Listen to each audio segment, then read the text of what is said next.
Bismillahirrahmanirrahim. Assalamualaikum warahmatullahi wabarakatuh. Hi class, welcome back to SIC2006. So this is the lecture in which I'm going to recap what we have done throughout the NMR lectures, and hopefully that this part of the lecture will help you to prepare for what's coming, your tutorial, your quiz, and also your finals. And at the same time, what's more important than that to me is for you to grasp on the gist of what we have covered.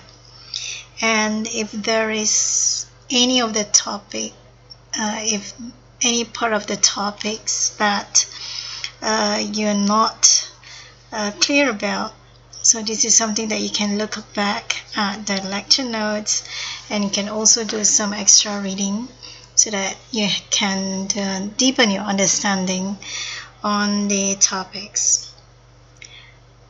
So in essence, these are the NMR topics which we have covered, and I've listed 10 here because these are the main topics that we pretty much cover during the semester.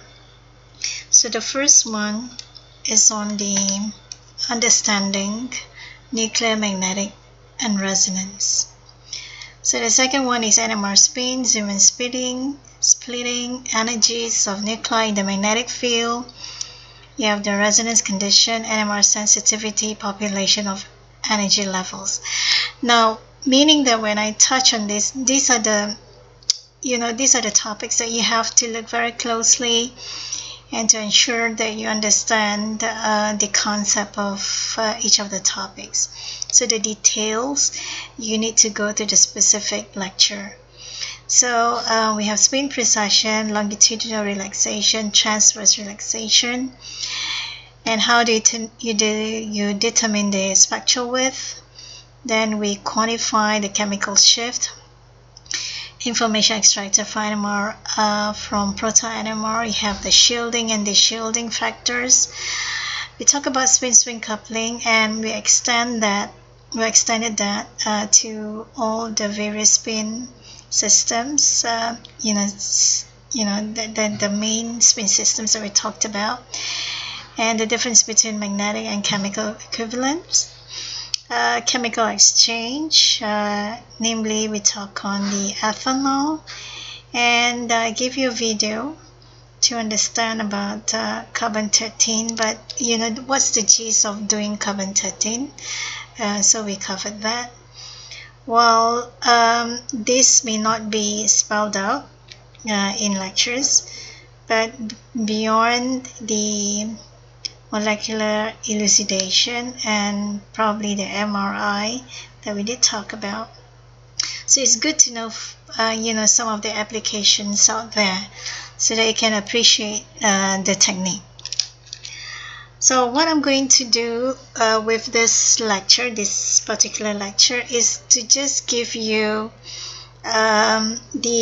what we have covered, like on the surface, and the rest of it is where you need to go back to the lecture notes to really further understand. Now, I would really recommend that you pay attention to this, because then, if you find that there are some topics that you feel that you need to pay extra attention to, so then you will spend more time on that. So the first part was to understand nuclear, magnetic, and resonance, and I took the approach of making you understand this technique linguistically. So please look at what does it mean when we say nuclear, magnetic, resonance spectroscopy.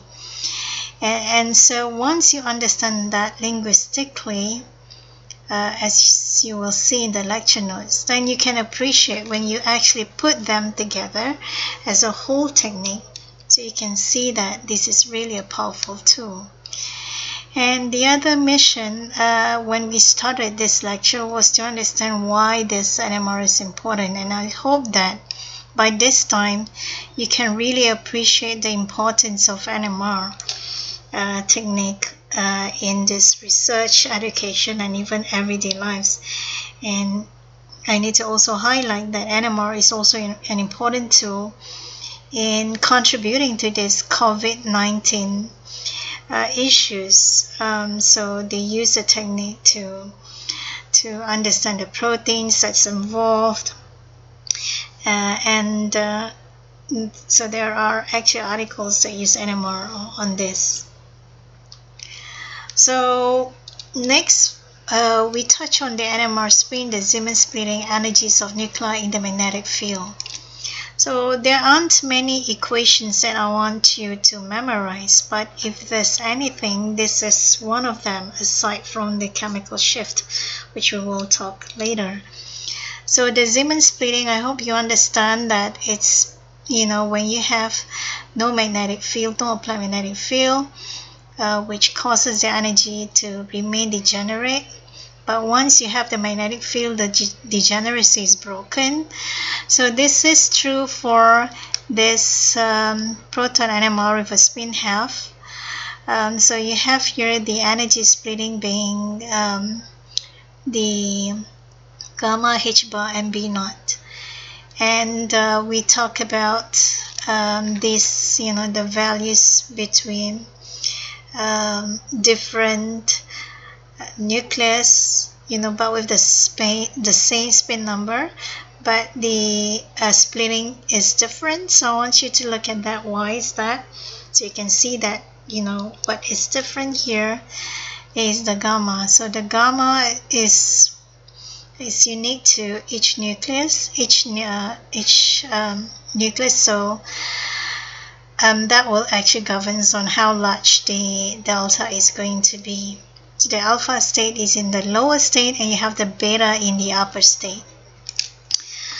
Of course, anything that's beyond, it doesn't mean that when I show you only one slide, so only one equation, so on, you only focus on that. I'm just showing you the essence of that particular lecture, and so you have to go through the rest of the lecture notes. So we talk about the resonance condition, which is the Lama equation here, the NMR sensitivity, and the population, which is related to the Boltzmann distribution equation here. And so the other thing that we talk about is the spin precession and the two relaxation, and also how do you gauge the spectral width.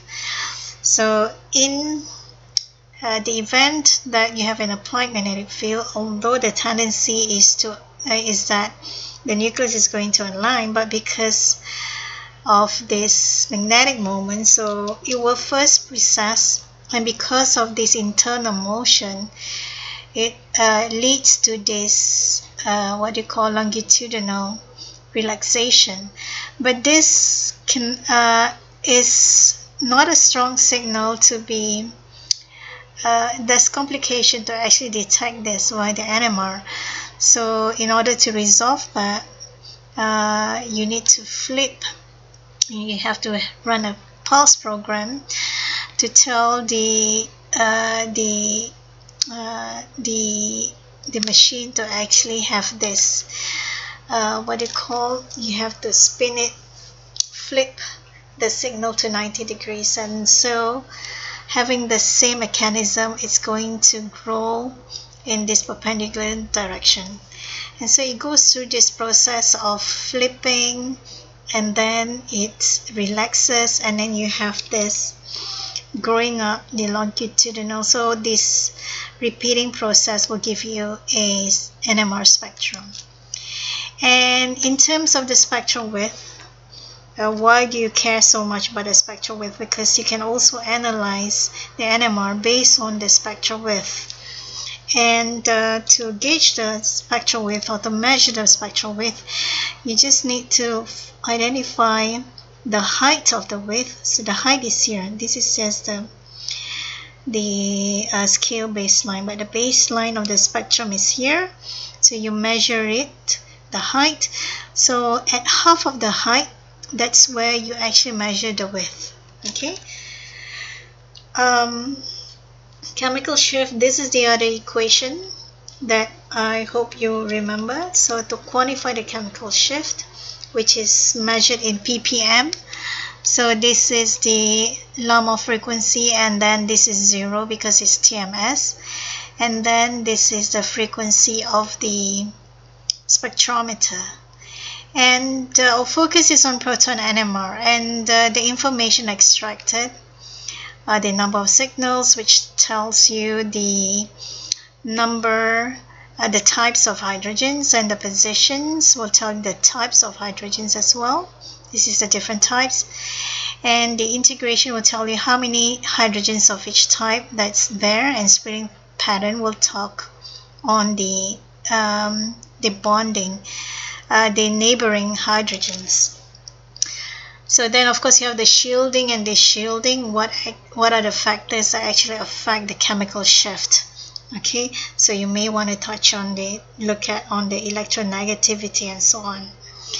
So the spin-spin coupling, in that lecture, if there is no spin-spin coupling, you only get this, a single line for each of this hydrogen, each type of hydrogen. Clearly, this is different from this because of the connectivity is different. But in reality, what you get is a doublet, and that's due to this spin-spin coupling. So it tells something about it shares information of its neighboring proton. And we expand that with other spin systems, in which we have the AX, and we have the AX2, AX3, A2, X3 systems.